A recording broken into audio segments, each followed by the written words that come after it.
Bab Toharoh, mengusap khuf, kaos kaki, kips, perban, dan plester. Khuf adalah alas kaki yang terbuat dari kulit, dan kaos kaki maksudnya adalah kain yang digunakan untuk menutupi kaki. Hukum mengusap khuf dan kaos kaki. Dibolehkan mengusap khuf dan kaos kaki sebagaimana disebutkan dalam banyak hadis.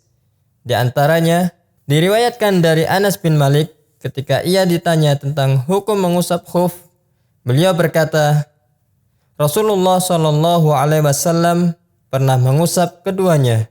Muttafaqun alaih. Pertama, sebelum memakainya, seseorang telah berwudu. Al-Mughirah berkata, saya pernah bersafar bersama Rasulullah Shallallahu Alaihi Wasallam. Lalu aku menunduk untuk melepas khuf yang dipakai beliau. Lalu beliau bersabda, biarkanlah karena aku memakainya dalam keadaan suci. Dan beliau pun mengusap khufnya. Muttafaqun alaih. Kedua, khuf dan kaos kaki tersebut hendaknya menutupi kaki sampai mata kaki.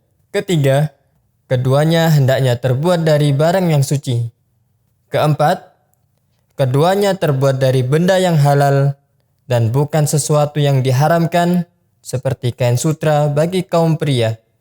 Kelima, hendaknya mengusap khuf dan kaos kaki dilakukan pada waktu-waktu yang telah ditentukan dan ditetapkan oleh Rasulullah Shallallahu Alaihi Wasallam, yaitu bagi orang yang mukim selama sehari semalam dan bagi musafir selama 3 hari 3 malam.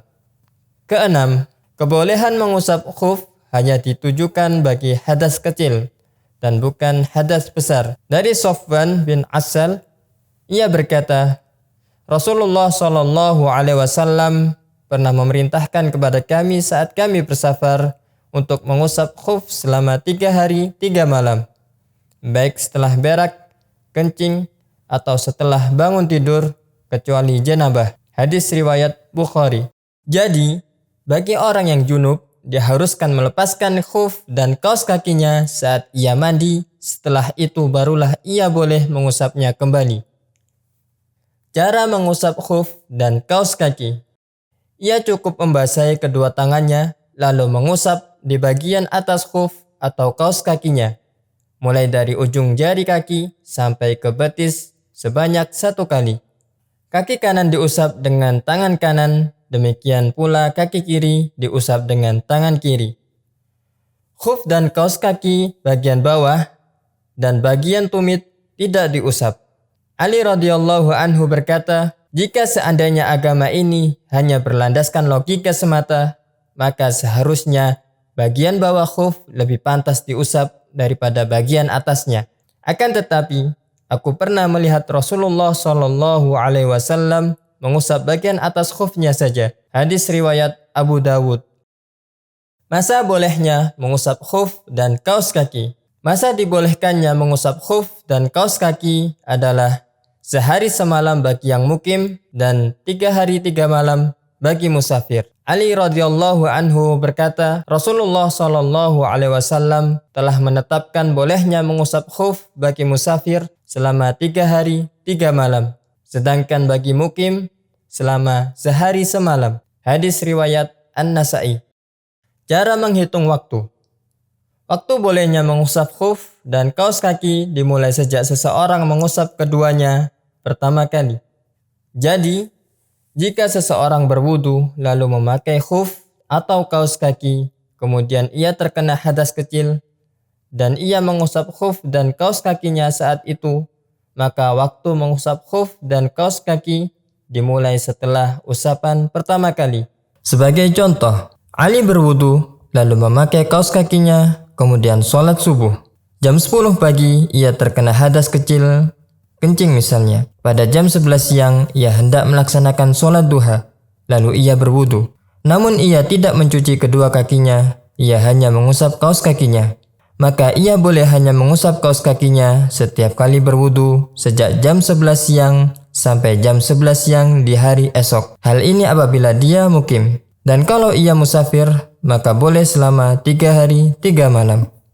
Hal-hal yang membatalkan bolehnya mengusap khuf dan kaos kaki. Pertama, berakhirnya waktu mengusap khuf dan kaos kaki. Kedua, melepaskan kedua kaos atau salah satu kaos kaki yang dikenakannya. Ketiga, ketika seseorang dalam hadas besar.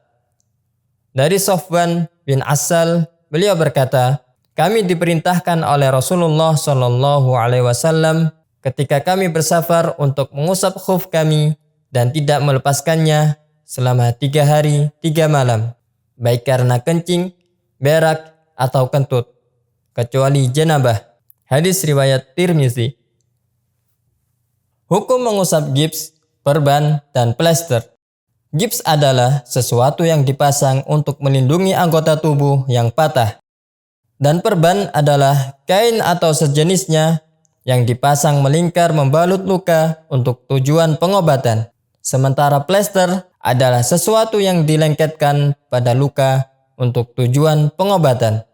Dalil bolehnya mengusap gips dan sejenisnya.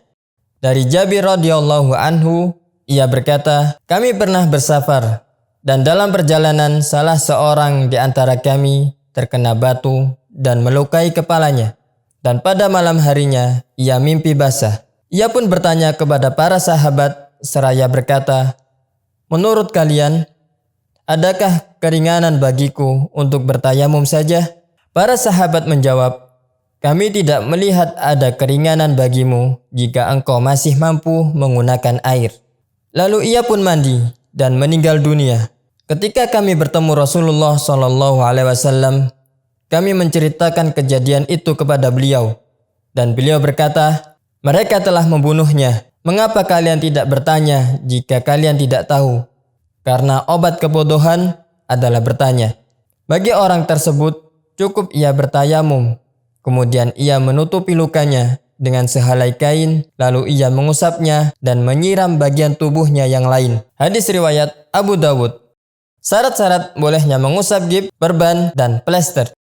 Pertama, hendaknya pasangan gips dan perban tidak melewati batas luka yang akan diobati atau batas yang semestinya.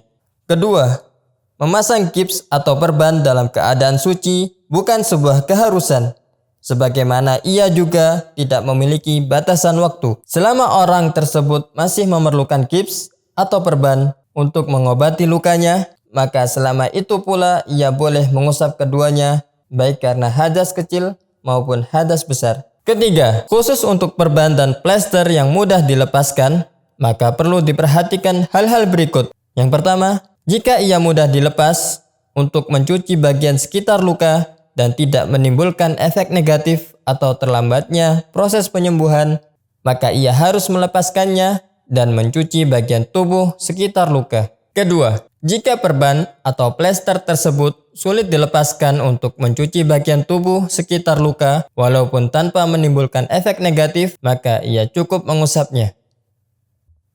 Tata cara mengusap gips dan perban.